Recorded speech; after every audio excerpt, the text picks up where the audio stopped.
services program, Directorpiece Theater. Personal note, I decided I'm becoming a podcaster. Not like these two, however. I will be good. Welcome back, ladies and gentlemen, to yet another episode of Directorpiece Theater, where your favorite former directors from the former website, Cracked, still a website, but not for directors, talk about your favorite movies and discuss why they are or are not well-made artifacts of pop culture. I am one of your former directors and current host, Adam Ganser, and with me is my longtime pal, Adam Ganser. Ah, shit. All right. You son of a bitch. You fucked it up one more time. I can't wait for episode 11 just to see what you're going to do. Oh, no. Boy. That's it. I have no more bits.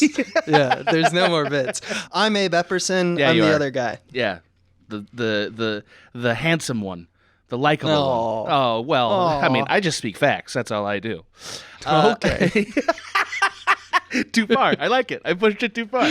Too far. I won't even give you credit for your humbleness. No, fuck your humility. Yeah. Well, we're here to talk about a wonderful film that Abe actually treated me to this week because I had never seen it before. Abe, what film are we talking about today? We're talking about the 2012 science fiction action film directed by Pete Travis and written and produced by Alex Garland of Ex Machina and Annihilation fame, Dredd. I love this. I was so pumped that you were like, bro, watch Dredd. And that's like all the info I got about this episode. Yeah, we had like all an right. extended conversation where we were just like, what's the next ones we're doing? And then we were discussing what makes a good like film to cover on this. And it became clear to us after conversation. And I just was like, oh, okay, so that's good. All right, you seen Dredd, baby? And you're like, no. You seen Dredd, baby? And I was like, oh, man. We got to do Dredd, baby. I felt instantly the lack of camel crushes in my life. The minute you said it, I was like, damn it. Need another cigarette, damn it. It's quite a wonderful film. Yeah, you enjoyed it? I really did. I really liked it, which is saying something because I think it's fair to say I'm not as much an action guy as many others are. I know. Yeah, I really enjoyed it. I know. That's kind of why I picked it. Not necessarily because you're not an action guy, but it's like it was perfect that you hadn't really seen it. Yeah. Because it has that. I'd say that everyone who's watched it, including myself, it's had the same exact effect on. Just like, oh my God, I can't believe how good this is. It's a good movie. If you've seen it, one of the main reasons it's good is that it's like super streamlined.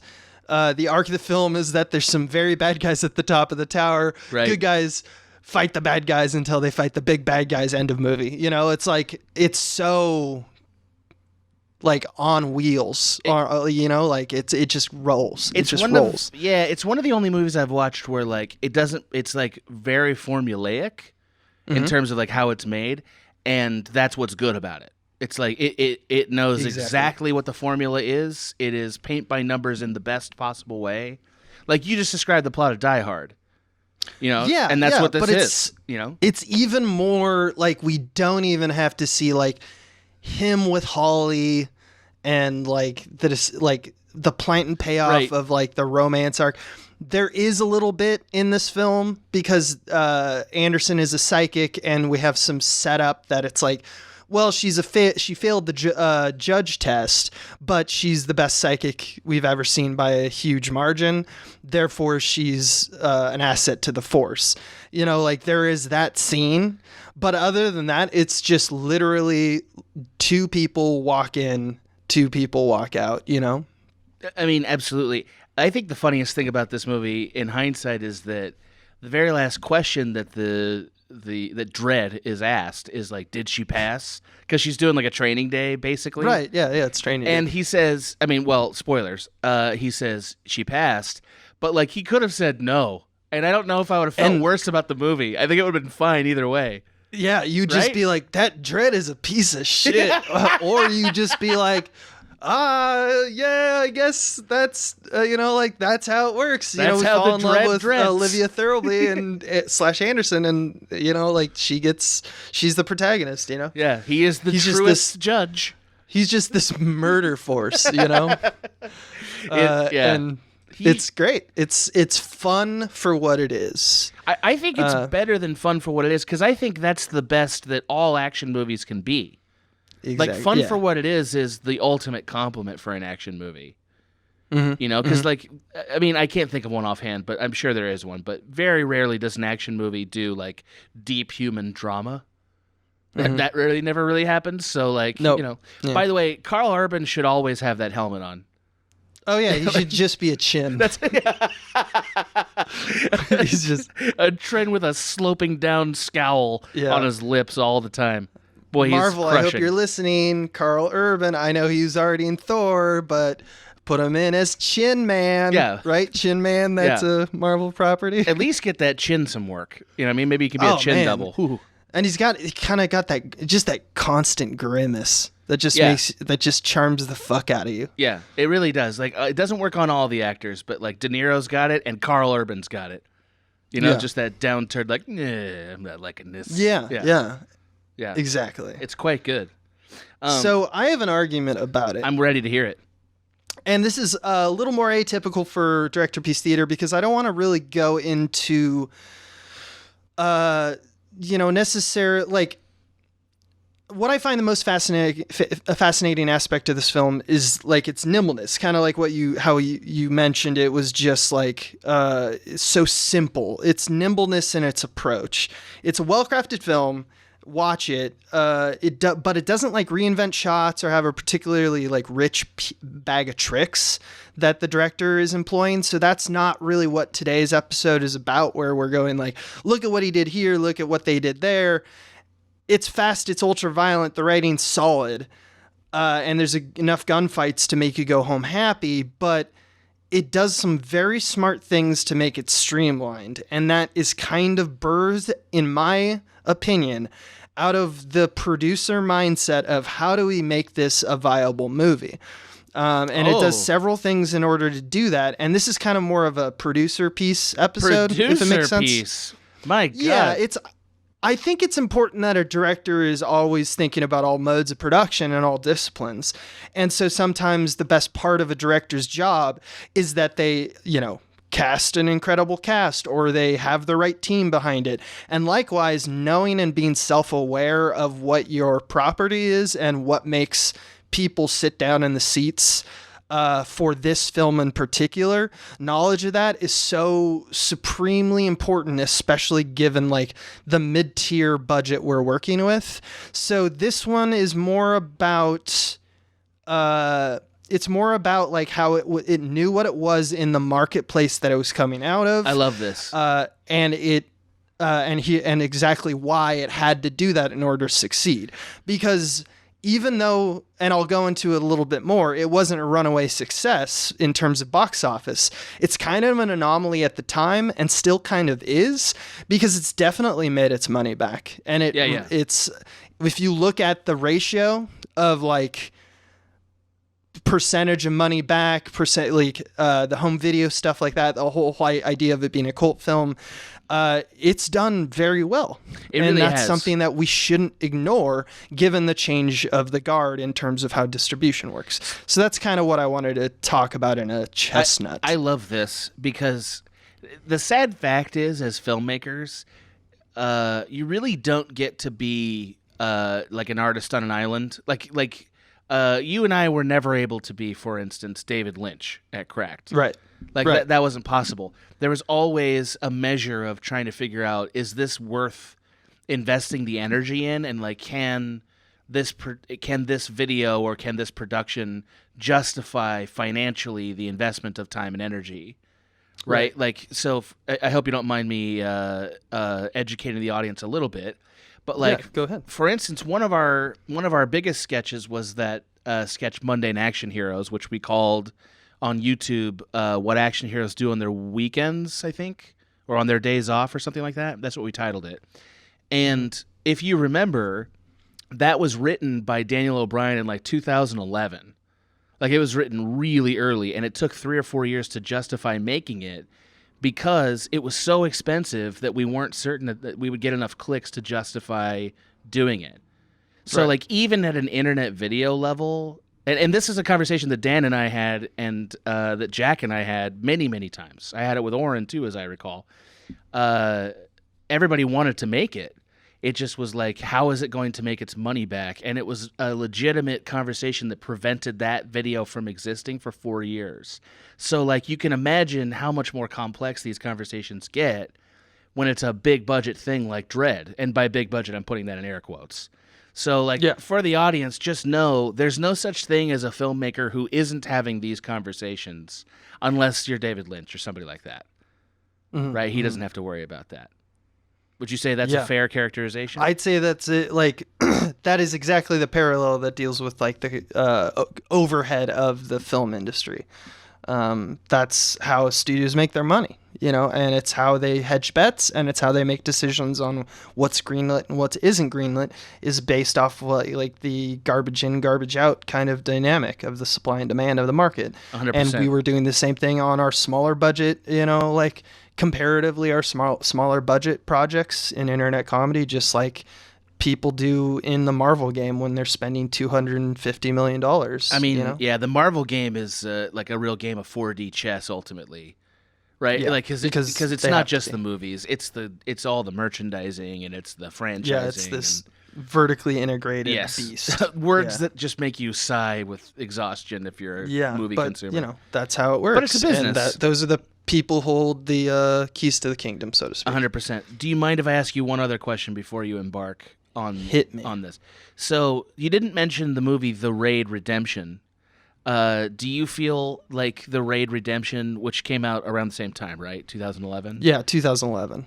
Do you feel... That's an Indonesian martial arts film, if people haven't seen it. Very good, very smart. Did a lot of really cool things, like reusing hallways. Like, you got to look at these types of films, because I'd say they're very similar, in that they're, you know, good guys go to the top of a tower. It feels like a video game, right? And in the same way that the Raid or video games do, like, reuse assets, the Raid stayed under budget by, like, basically having one big like T-intersection hallway that they would just paint a new floor on. So it's like, oh, we're on floor 4, or we're on floor 5, 6, 7, 19. But it was the same hallway. They would just redress it because they didn't have infinite space nor infinite, you know, resources to get. So they just kept shooting in the same area, but they'd make it look different enough that you wouldn't notice it, like the casual viewer wouldn't notice it. But it made their shoots extremely nimble, in the same way that I think the American version, with a little bit more bang and explosion, Dredd was definitely compared to. And this one, like Raid, got a lot of rave reviews. Yeah. And it was compared to it. I was going to say, as a person who's watched both movies, The Raid is one of the only movies in the last 10 years for me that felt like something new in the action genre. Like, it felt like, wow, that's something new. And Dredd is, like, kind of comparable in some way. Like, I wouldn't say Dredd is reinventing the wheel the same way that Raid might be. No. But it's kind of comparable. And that's quite a compliment for this movie, right? Yeah, I think that's well said, specifically because there's something that this film does that I think is good to have in your head early on before I even begin, which is that while, like The Raid, it charms us with its action sequences and its gunfights and its visual style, it is a branded property. Judge Dredd came out with Stallone in 95 and wasn't exactly a runaway hit, but it already comes from the reason that was made, and the reason that this was made is that it comes from a very well-known, richly written comic property. So something that something that Dredd does is that it doesn't rely on those large-scale expositions and world building that, like, kind of Judge Dredd does, or like a lot of branded properties that we see that are carried over to film as franchises do, because it knew that it's like, nah, they know what they want. We know what they want, and we don't know if we're going to make a second one. I mean, it's still up in the air, and I definitely, X many years later, I don't think it's going to be remade in the same way. But I think that those people who worked on that, and I'll go more into that later, knew what they were doing to the point that if you ever want to jumpstart a franchise, seek out these people, because these people know what they're doing, and they're very, very good.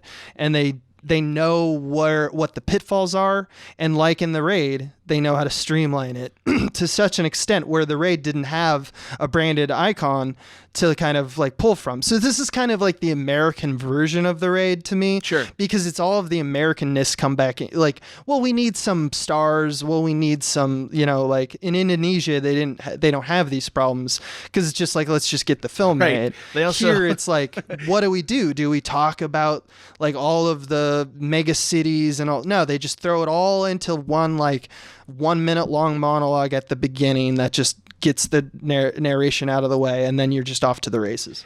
That's true. They do sort of, by having the first like first bit be a chase scene, they kind of satisfy your desire for like the big world action. And they're smart. They're like, yeah, okay, so you've seen it, so you know what this would be like if we did this. Now we're not gonna, because you've seen it. And it's like, yeah, you're right. I guess that's true. I want to talk about set pieces and that specifically in a second, but I want to set the stage a little bit and get into this argument a little bit with a little bit more minute detail. So first thing I want to talk about is the high budget landscape that we're walking into this with. And I don't know how many people remember 2012, but this is coming out with the Avengers. It came out the same year. And if you remember the Avengers, it had like one of those great set pieces of the Battle of New York. There's nothing equivalent in this film. The budget of the Avengers was $220 million. Dredd was about $45 million. I just want that in people's heads when we talk about this, because that in modern markets, we have a box office situation, specifically in the action category, where smaller films may be directly competing with another film that is up to 5 times its budget. Right. And lower budget action and adventure movies really do have an uphill battle. It's gotten so bad that anything under 50 to 80 million seems to not really exist. Like they just aren't greenlit, they aren't made. Anything under $30 million is not an action movie or an adventure movie, or at least if it is, it's not a version it just seems entirely unrecognizable in the blockbuster landscape that is like the late 2000s and up to now. Do you think, just really quick question, do you think that's because in order to make a less than $80 million action movie, you have to agree we're not going to have an A-list star in it? It's kind of, yeah. I mean, that's a wider, more complex question, because I think that's not how it's done. I think it's, from what I understand, it's done more with like, what kind of package is it? It's like you go with the $80 million package. So yeah, you get a star with that. Sometimes there are films, especially in the indie circuits, which this definitely wasn't. You get things where it's like, oh, if some big star really liked the script and they're just like saying, fuck it, I'll be in it.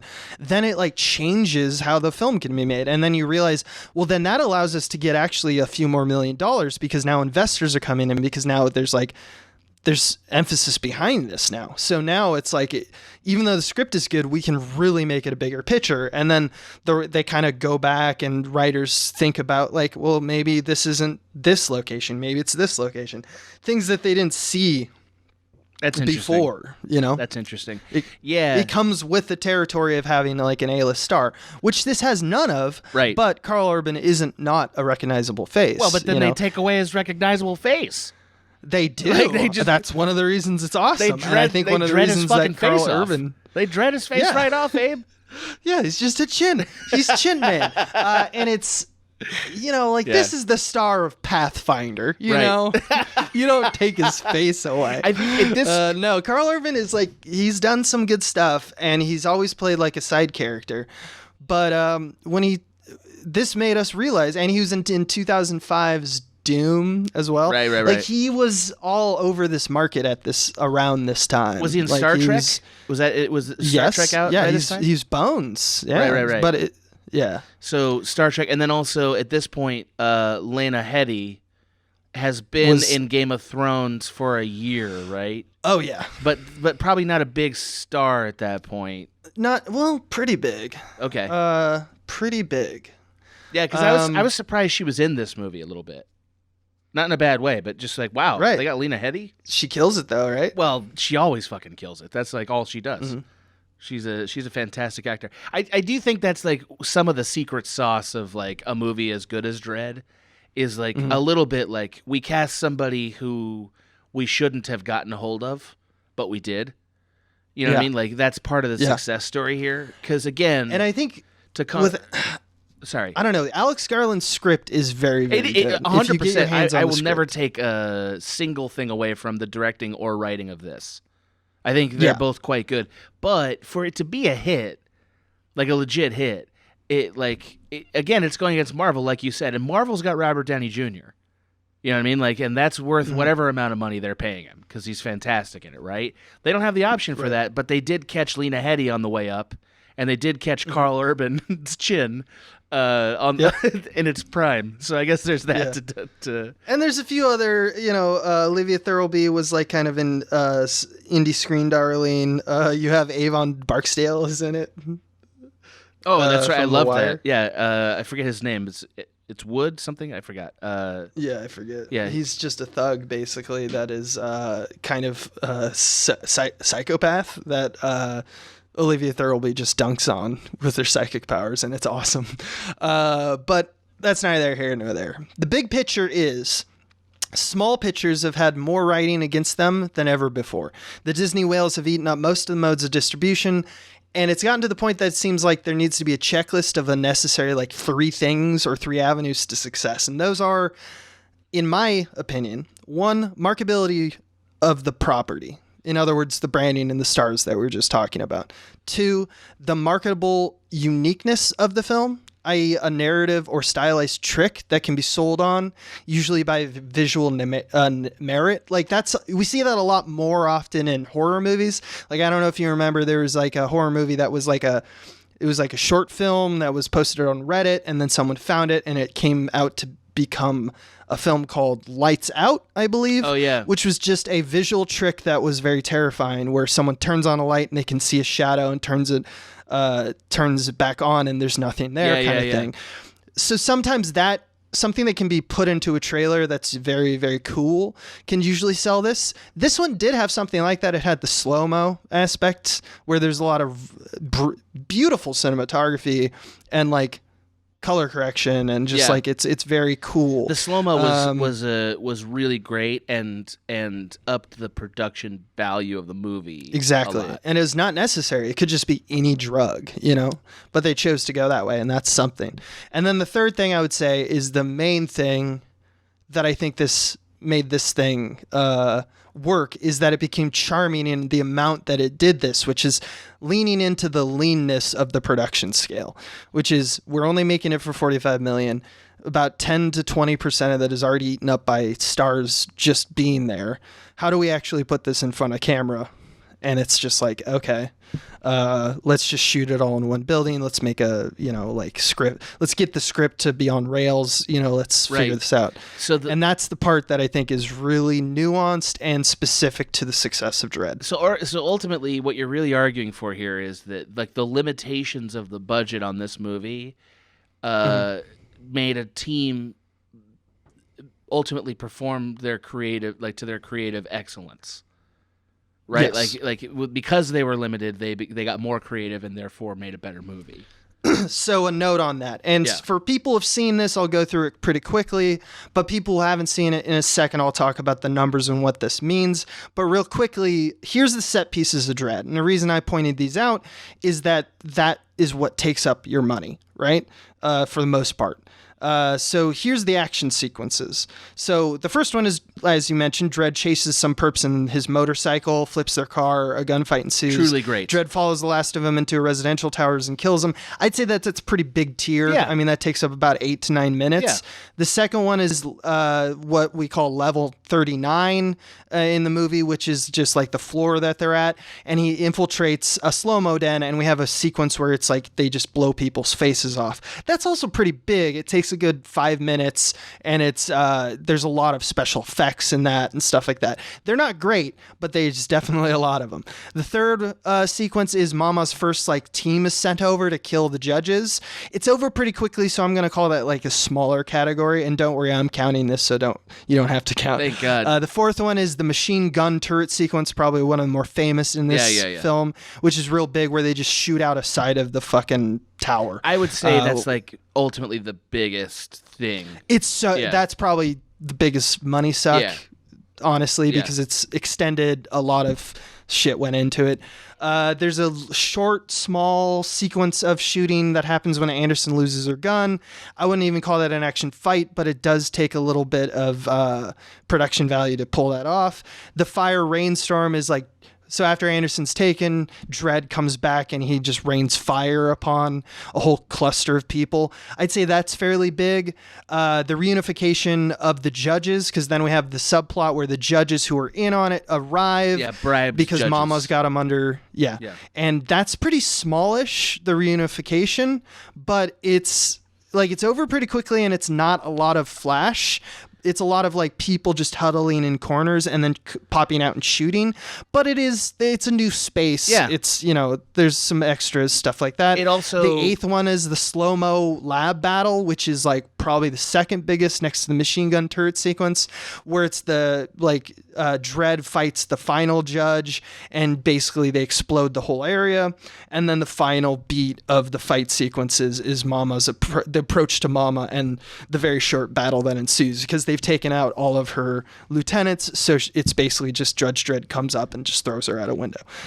So the reason I did that all is that in a lean 98 minutes that this film is, there's about 5 to 6 biggish fight scenes with 3 to 4 smallish flourishes of action is I guess what I call them. And the reason that's important is because keeping the feeling that every 10 to 12 minutes in your action film is filled with 2 to 4 minutes of action is very, very important. That ratio is familiar and welcome to typical movie-going audiences. So when that ratio isn't met, you typically go like, this is boring. Or like, why am I watching Dracula Untold? Or something like that. There's so many bigger action movies that fail at this because they they fall in love with the lore, or they fall in love with, they try to make a bigger what's the love drama between Dracula and his wife or whatever. It's just like, oh, that's a bad decision. I'm signing up for a Dracula movie and you want to make it gritty and dark and it's PG-13.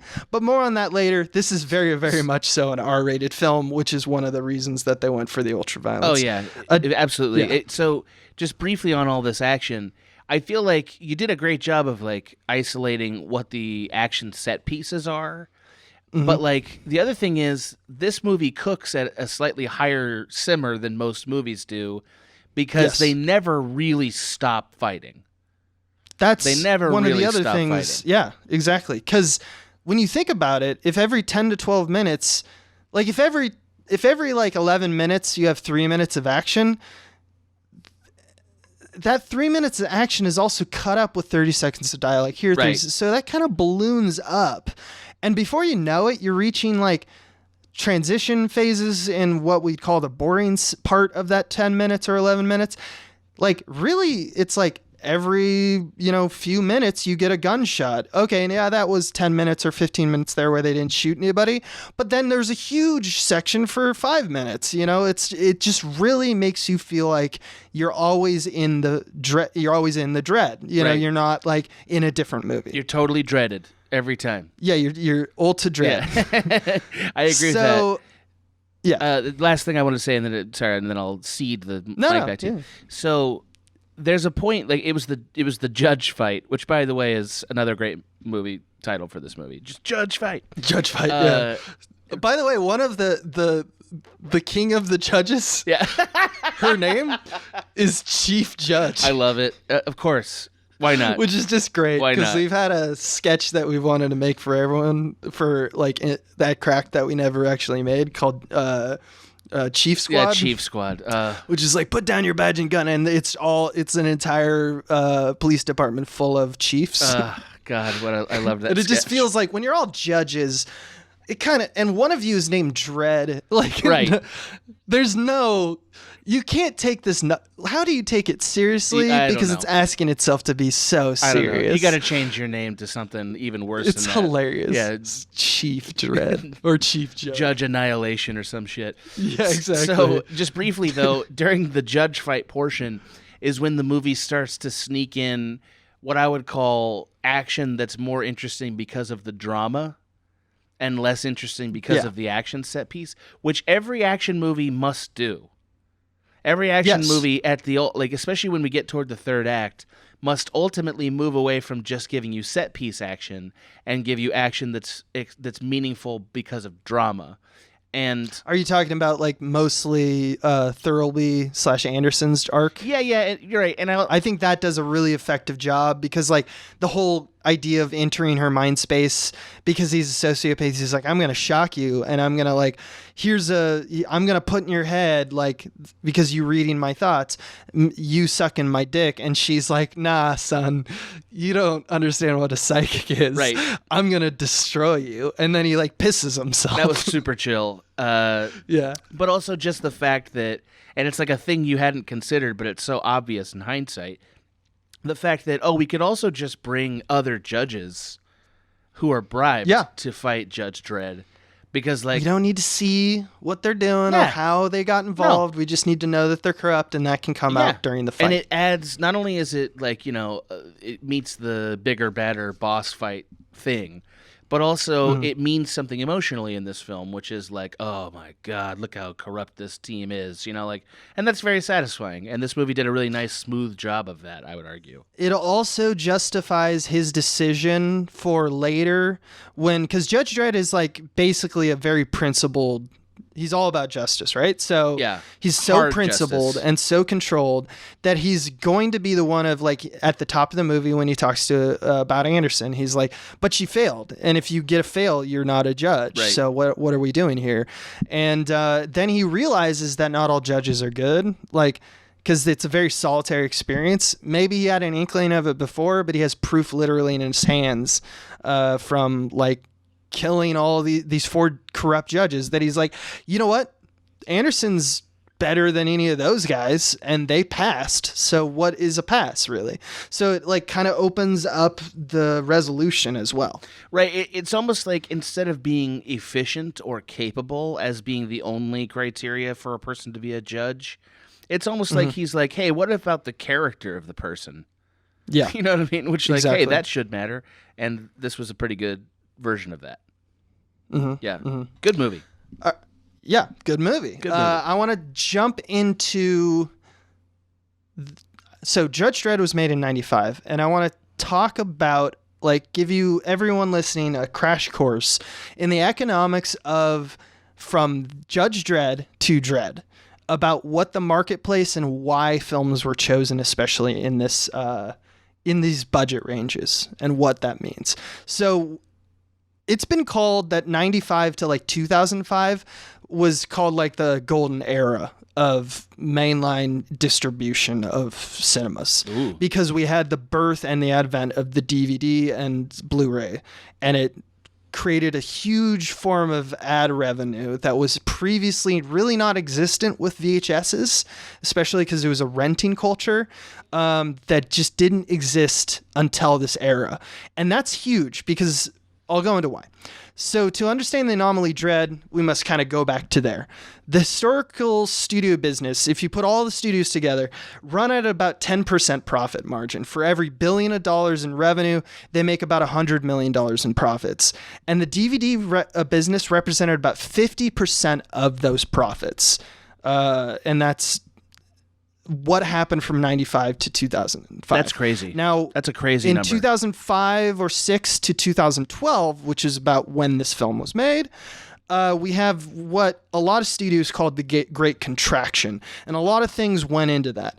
So if a studio's margin of profit was only 10% in the previous time period, with the collapsing DVD market, because of several things, I mean, obviously there was, the economic crisis of 2008 and 9, the collapsing of the DVD market for the introduction of streaming. There's multiple reasons. There was a writer's strike at one point. You saw this collapsing DVD market that the profit margin was hovering around 6%. So that's about 50% of a drop in the profits that they're gaining from DVDs in 10 years. Which meant that if nothing else changed, they would just all be losing money. Right. That's how serious the DVD downturn was. At best, they could cut their profit in half for new movies. That was the best case scenario. So studios became very, very scared. Now, according to Peter Cherishing, who was like kind of the last guard of the golden era at Fox, he had an interview in Salon that was very, very good. I'll try to link it, or if anyone wants to hit me up, it was written by Linda Obst, and she interviewed the guy, and he was just so candid about what had been happening. And this article, I think, was written around like 2013 or something like that. I can't really remember. Yeah. And he was the right-hand man of like Rupert Murdoch. Like, he was being vetted to become the next Rupert Murdoch because he was running both Fox Broadcasting on the TV side and 20th Century Fox Publishing. So he was the whole Fox package, basically. He was the programming master. He was the one determining what they greenlit and what they didn't greenlight. Not necessarily in like the room, but just like, here's where we're going with this Fox ship. And he said, quote, "I think the two driving forces were the recession and the transition of the DVD market." He said the 2008's writer's strike added a little gasoline to the fire. From 2008 to 2011, even legitimate users who would never pirate were going for $3 or $4 video on demand rentals instead of the $15 DVD prices. So that shows you that it's not even it wasn't even that it had been cut in half in terms of sales. It's that the new paradigm was just never going to be as lucrative as it was, because per capita, we're talking about a third of the price for something. Right. It's also why you've seen since 2012, most movies you'll notice that the rentals are high, especially in TV. When you start to look at, like, I was trying to get Alex Garland, in fact, on Amazon. He made a new show called Devs, and if you want to buy that, it's like $15 for a season. That's even less, because that's 8 hours of content, so it's just getting crazy. Yeah. So that's where we get into what is called the new abnormal, because that's like a pun on the old abnormal, which was pre the golden era, which is the 2012 to nowish. So the studios had to pivot, right? They had to look for international markets and other revenue streams to justify any pitch, any leading man or woman, any project focusing on what does well on the international market and on streaming. So who does well there? Cherishing goes on in this interview to say, the implications are you're seeing the studios are frozen. The big implication is that the studios are not necessarily inappropriately terrified to do anything because they don't know what the numbers look like. So it's like he's saying, basically, the problem is that the way things are sliding, there's no room to fail. People are just scared shitless of doing anything bold, because they are in completely new territory where they don't know where any of their decisions how it will come out. So they were just super conservative. Well, so the down spiral of originality that we've seen is out of necessity for studios that are specifically not Disney, because Disney does this too because they can, and they're monolith. But in order to stay profitable, Universal, WB, all these bigger studios that are now smaller than Disney had to go say things like, okay, Dwayne Johnson kills it. He's the only one who can be in movies. Why? Because of what he does in the international markets. Okay, this children's book did very well. We need those rights. Push the brakes on literally any other film. Right. It's just those two films. And that's how, so Disney has the ability to try things because they can justify the cost with their Avengers money.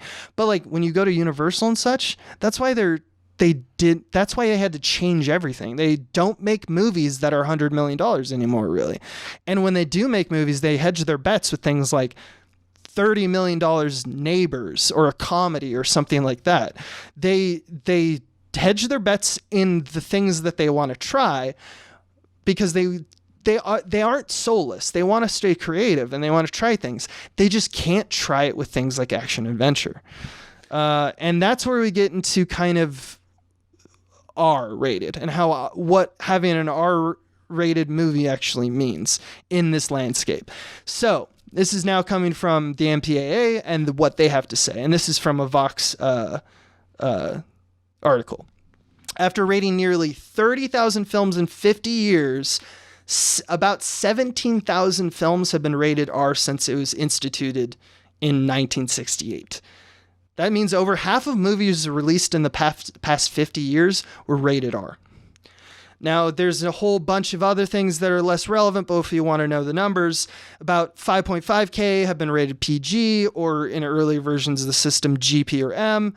5,000 were rated PG-13. 1,500 for rated G. So it's and it's also worth noting that the PG-13 category wasn't introduced until 1984. So it's possible some of those films that did receive a PG-13 rating in today's ratings would receive an R. Does that make sense? So there'd be more R's if the system... there's a little... Yeah. Now, let's take a picture of what's happening right now. Because on average, PG-13 movies make more than 3 times what rated R movies do at the box office in the United States. That's a shocking fact on its own, I would argue. Yeah, so why is Hollywood still releasing far more rated R movies than they do? Or why are they still doing it? Because they like doing cool shit, Abe. They like doing cool shit. That's still a powerful barometer. I just want to remind people that they're not all soulless. Right. They're just having to, tighten the belt. And it does make us very frustrated. And it makes things like Dredd non-existent.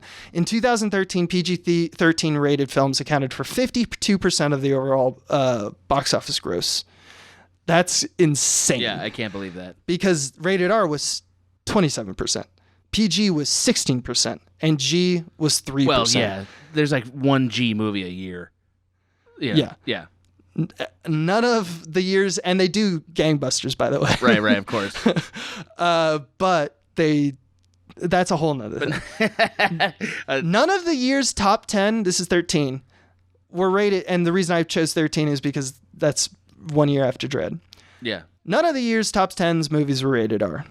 And there's been far more rated R films released in the case of 2013 and in the case of 2012. 30% of all releases, that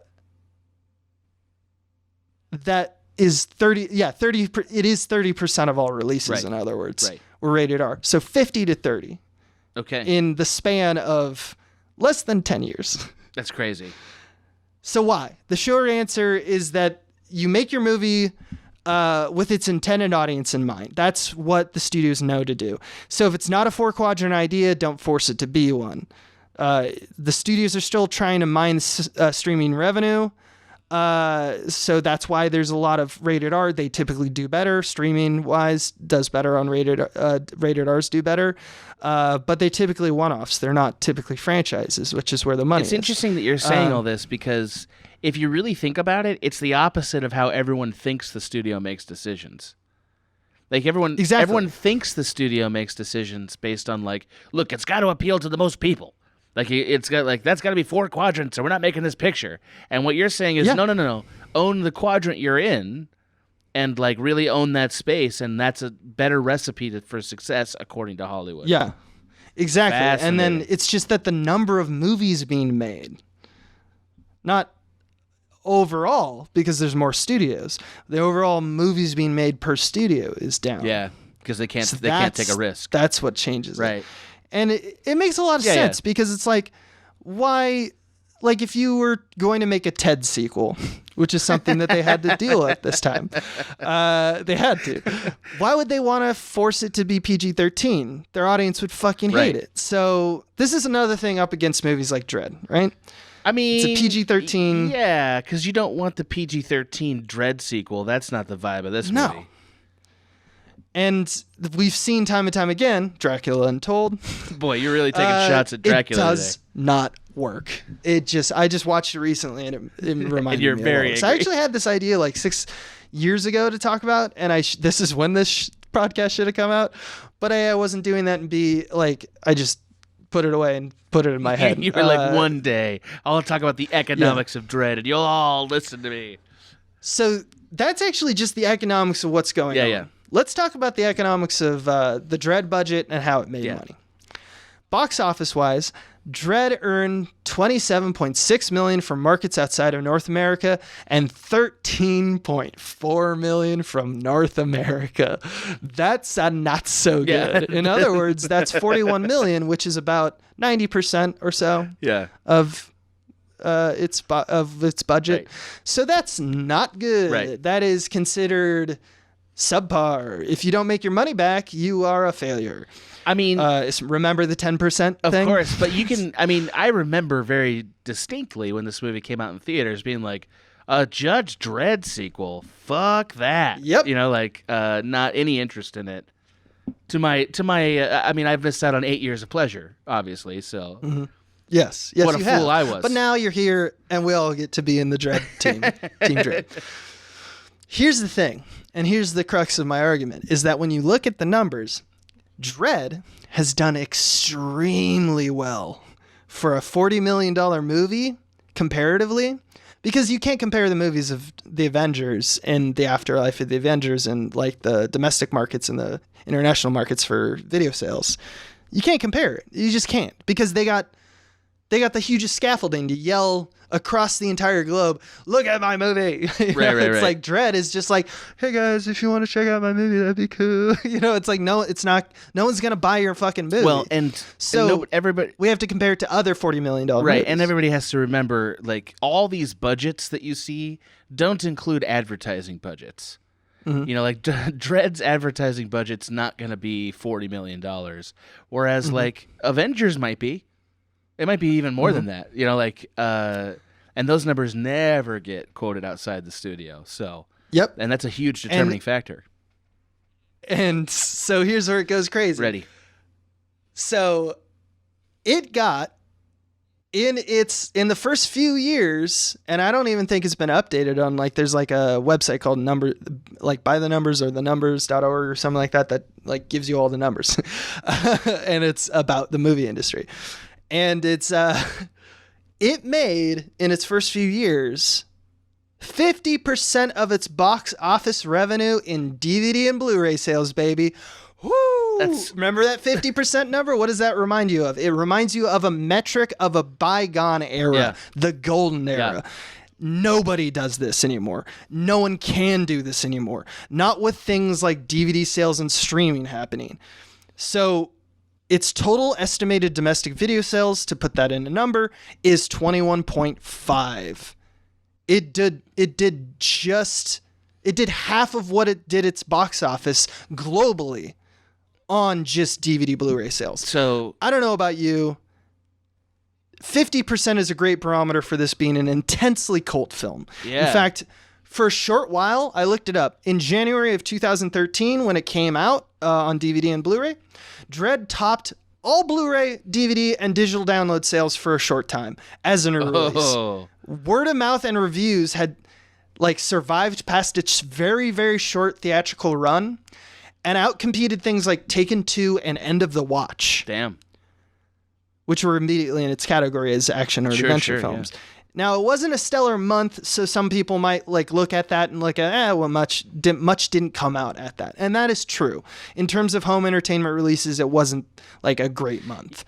But if you're paying attention, according to the old systems, it had no right to be there in the first place, even if it wasn't a good month. And it was number one for an entire month. Also, that is insane. Just because shitty DVDs come out that month doesn't mean I have to buy a DVD. You know what I mean? Like, Nope. it's not like... You just don't buy Yeah, DVDs. exactly. Which, by the way, that's what most people are already doing. Not buying them. And this made $21.5 million. I love it. Just because of people going, I'll take a Dredd, please. Yeah. And that is insane because that's 1 year after it like basically came out, or like 9 months to a year after coming out. So like the 75 people that watched the film just were screaming at everyone they knew, like, you don't understand, Exactly. this is Dredd. Exactly. Yeah. And that's the reality we're in. Yeah. And here's where, so this is kind of like, what's the sauce? What makes Dredd special? And this is my take. So this is me going away from the numbers and just trying to say like what I think about this and why I think it's important and why I think you should think it's important. Is unfortunately the realization of all this math is that water is wet. It's like, yes, PG-13 does well, but people still like making rated R films. Avengers has more money. Avengers gets back more money. All this stuff is like, yeah, everyone knows this. Dredd is a well-paced, efficient, and in a manner of its own serving a humble film that is very aware of its place in the pecking order and in the market and definitely in the desire of its fan base because it's a cult movie. People liked it. In our new like international and streaming world order, mid-tier films and to a greater extent lower tier films, which I haven't even talked about, need to be super wise to this if they intend to survive, much less to be produced to begin with. Interesting. And my take on it is that on top of choosing like available scaled actors and branded properties like Dredd did, which at this point is like kind of a given necessity to even play in this market.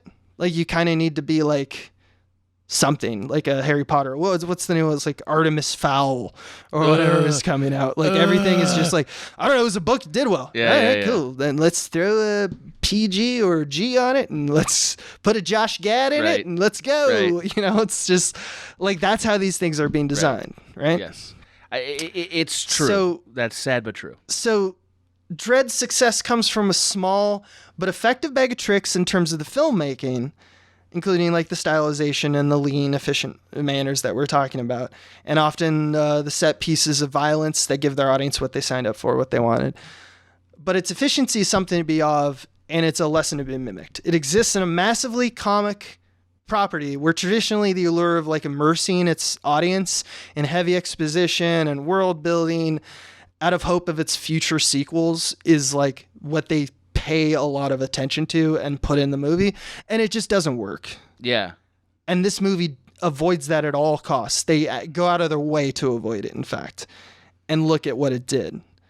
So the numbers seem to be telling us restraint and control of your branded iconography. That's interesting. I'm just saying, Dredd, much like the titular character, lean, mean fighting machine, baby. Oh, I love Dredd. It's so smart, and it shouldn't exist. No, it doesn't fit any of the metrics, even though you've just laid them out. It doesn't fit any green lighting metric. It makes me wonder, like, Yeah. I still feel like I don't know why they greenlit it. Do you feel like you know why they greenlit it? I think that's kind of why I brought up the rated R thing. I think that there's something to be said about rated R markets of like, this is like, if there's the equivalent of the producers, like one for them, one for me kind I of thing, guess. this is it. This is like, I kind of want to see this because look who's behind this. This looks Right. awesome. I'm looking at the lookbook and the designer that they drew the thing on, and here's the script. Alex Garland wrote it. So like, He's coming out with Ex Machina, and it's like that's doing well, and like so they're looking at this your shit. belief in then is that like this, like Dredd is the ultimate perfect Hollywood story of like, hey, look, it like some talented people pitched the shit out of it, and then so they got some executives say, you know what the hell, let's try it, and then because they made it well, it succeeded even though it was defying all the statistics. I think in a manner, yes. I think what it is that if the best case scenario of original ideas coming into this market because of the complexity of it and the everything going against you, stacked up against you, and it's only gotten exaggerated in 2019, 2020 kind of landscape. This is the best case scenario. So That's the reality, and it's sad. So what you're saying It's is super sad. What you're saying is Dredd is really our salvation for movies.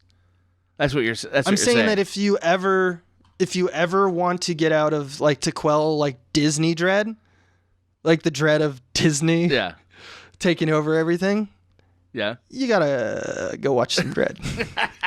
Or the equivalent, the modern equivalent. You gotta go support these films. I heard this argument a lot when the Pacific Rim came out. And I think that is true. I think that we should support our bigger, like our huge swings, so to speak, in terms of the original content, so that we don't, die 1,000 deaths of remakes. But if you look into it, remakes have always been happening. It's not as prevalent as I think people think. I think people always think it's prevalent. It's true that we grew up in an era, in the golden era of auteur fandom. Right. That we were, and relatively generationally, filmmaking is still pretty new. It's still only like 100 to 120 years old, right? Yep. Pretty new. And so generationally, the fact that the 80s and the 90s happens, that's the anomaly. Our childhood was the anomaly. We were the ones who were saturated with new ideas and Gremlins and Jurassic Parks, that, even though I guess that's a bad example because that was a book, but like we were given these crazy ideas of how films can be. And the reality is that isn't viable anymore. You're never going to have another Spielberg. Yes, you may have a good director who's Spielbergian or in the same way dominant like Spielberg, but you're never going to have someone who's purely auteur, who works outside the studio system to such an extent that they're able to get millions and millions of dollars in order to make their stuff. Like, the things that Spielberg did for $50 million to $90 million are much different than what we can do today. And Dredd is more close to that iteration of filmmaking, that working inside the system, than any other thing that we have available. Otherwise, your movie's on like the indie circuit. It's working at festivals. It's $5 million. And yet, Abe, there's a part of me that sees Dredd as the antithesis of what you just said, right? Like, because it's working inside a studio. It's partly that, and it's partly that, like, I look at this movie and I feel like a sense of hope that, like, look, this is a pretty uncynical project. Like it's a project nobody needed, but somebody really cared about it. Like, let's try this, and because it was a well-made movie, people talked about it. I think you're right in both regards. I think that you're absolutely right. Just to put it in perspective, or to like why I can say that as a response, is I'm saying that the landscape is bleak. This is a shining example. Right. This is a diamond in the rough, Abe. This is the Aladdin of movies. Yeah, we should cherish Dredd. That's what I'm saying. I am also saying that, like, for people who didn't know what, like, in terms of the awareness of culture, of what dictates what's made and why we're frustrated and, XYZ, there's a lot longer, a conversation to be had, and a lot smarter people to probably have it with. But this is just from my awareness of, where the money comes from. Dredd isn't going to happen. Right. Spielberg's aren't going to happen. So we got to fight, like crazy to try to make them happen. And this is the iteration that we can afford. Lock down your movie studio and, make sure that you shoot your way out, just like Judge Dredd would. Isn't that what you're saying? Yeah. Is that what you're saying? Yeah. Yeah. Dredd is the hero we want and need. Right. That's what I'm saying. What a terrible joke. No, but thank you. No, I meant mine. About the studio. Okay. But also both of them. But both of us, yeah. So that's my soapbox. I love this because, admittedly, it's not the craftiest. It's still a little hard to say exactly why. Which is what makes it hard to repeat the Dredd experience, right? But like these things do happen, right? These, like, once in a while, these movies do come out, right? I haven't given up hope yet, Abe, is what I'm saying. I still believe that one day we'll get out of this apocalyptic tower of movies into we'll see. A great utopia. We will, we'll see. I think that it's, one thing's very clear is that the last 3 decades have been transformative in so many ways that it's almost mind-numbingly hard to focus on, And interesting. I think that there's things like TVs that have limited, like I mentioned Alex Garland because I think he's so fucking smart. He's also one of my favorite a great people. director. He's also new to pivot to he's doing TV now, and Devs is out. And it's on FX, which is kind of like FX. Why would you go there? You know? But I think he's smart, and I haven't seen all of that show. I think it's only 2 episodes as of when we're recording this. But it's smart to get into like the limited release game because he definitely knows who he is, and he definitely knows he wants to make longer stories. And he knows that that's where people are putting money right now. So he's fairly attractive after creating Annihilation. Right. So he's going to kind of go into that place and try to work with that medium because it's a medium that he likes, but also it's a medium that is what's taking the money right now because that's how Gen Xers and millennials consume media right now. Well, is that we binge and we watch it online. We binge and we watch it online, and we have our content a lot more niched than that, and that's been true and becoming more true for 20 years. You know? Yeah, and I like that. I think that's the salvation. Is that I think that we're gonna be more niche marketed, right? And that's already happening. Of course we are. That's obviously what's gonna happen. But it also means your budget's going to be lower because when you have more people behind it, meaning just like more of a air or an atmosphere of success, meaning the audience is there and it's proven. So the people who are scared about losing money will be like, yeah, let's hedge our bets with this one for sure. But they're not necessarily gonna go for Michael and my furry movie, but they would go for something, for $30 million. But they would go for something. Maybe they'll go for it for $5 million, or something like that, or maybe they'll go for it for 1.2. And that's so. Therefore, it will look like a 1.2. Right. It won't look like a $30 million feature, but we're still clamoring for movies like the $30 million feature. I think there's technology also changes the game, obviously, as the modes of creation become cheaper. But you can't replace work. You can't not pay your visual effects artists. That's really the question: is are they actually becoming cheaper? Because I would argue in some ways they aren't. But the other thing I was going to say is that the nicheification of movie markets means at some point, Abe, we're going to get an ASMR feature. Isn't that exciting? At some point, they're going to make a feature-length ASMR movie. I think they have to. It's the job of the movie to pay homage to your audience that you have, but also to try to extend your grasp a little bit. What if they made it's going to be compartmentalized into an ASMR movie or something like that, like an ASMR character or something like that. I'm not serious because I don't want there to be an ASMR feature. But I know what you mean. You just pick any type of thing that's kind of big right now. Just slime videos. Even if it's small, the future. It's still big and people know about it. That's enough. Slime feature. Can you imagine just a feature teaching people how to make slime? Yeah. There's a movie. Just talking into the microphone like this. Is the slime right here? Go watch Dredd. Did you want to get a haircut? Hey, what kind of haircut do you want? And then I just click my nails together for a year. Yeah. Didn't we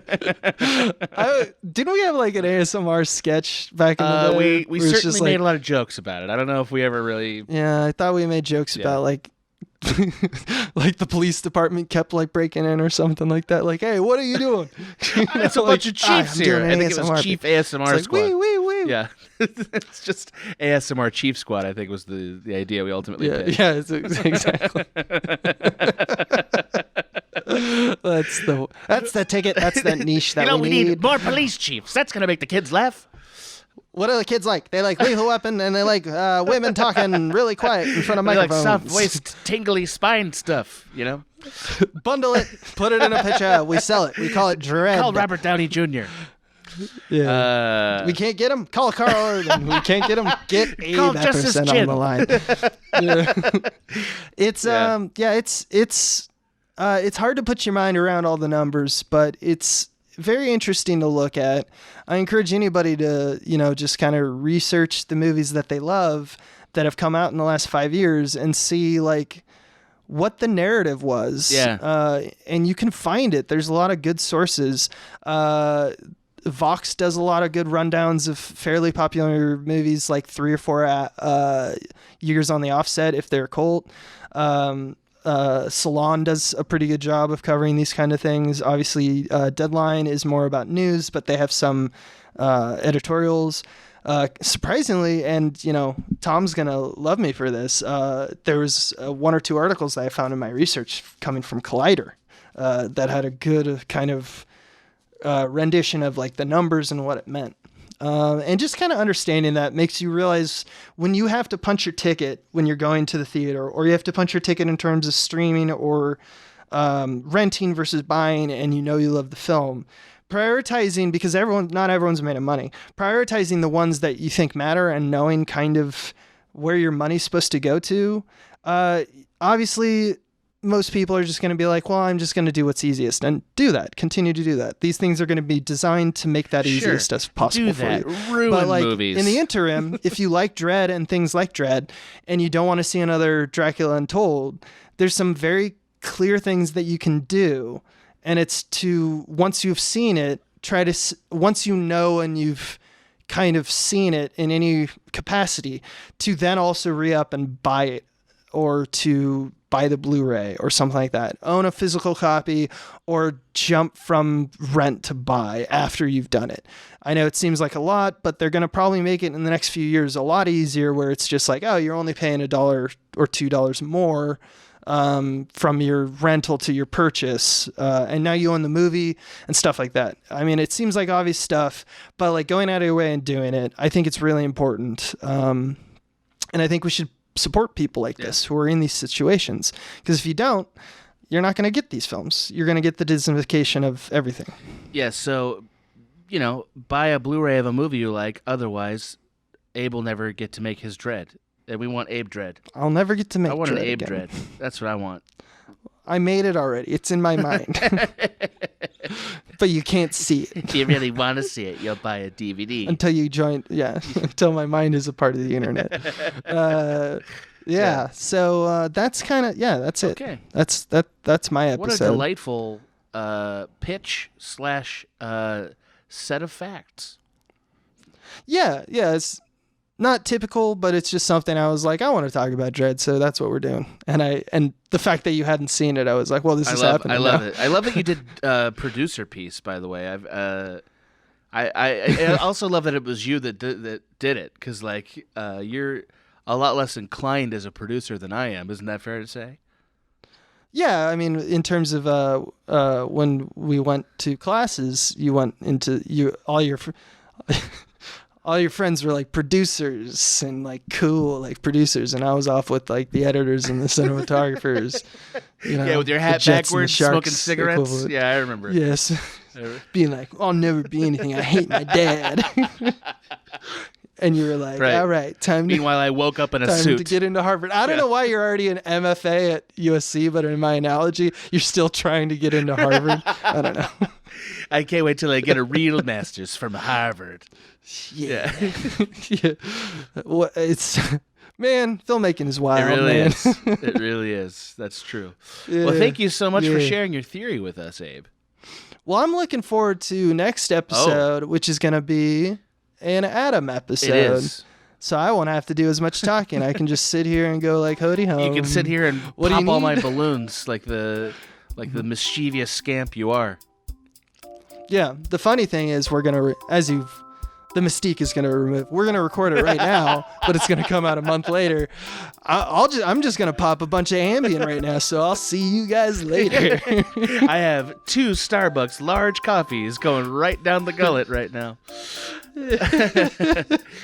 That's how it works, for sure. Man. Or you can get some of that weird shit that Dave always squirts in his throat. I don't know what that is. Yeah, I don't. I know. I don't know. I don't even know. Yeah, I don't even know why.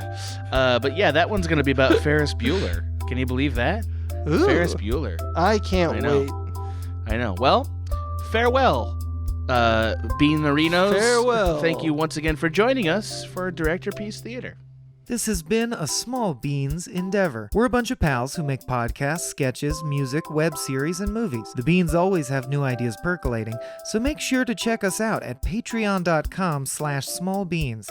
That's patreon.com/smallbeans, where you can browse all of our current and past content, see what we've got planned in the future, and learn how your support can help the small beans grow into huge, giant monster beans. If you enjoyed this content module, please like, rate, subscribe, or tell a friend about us. We love you!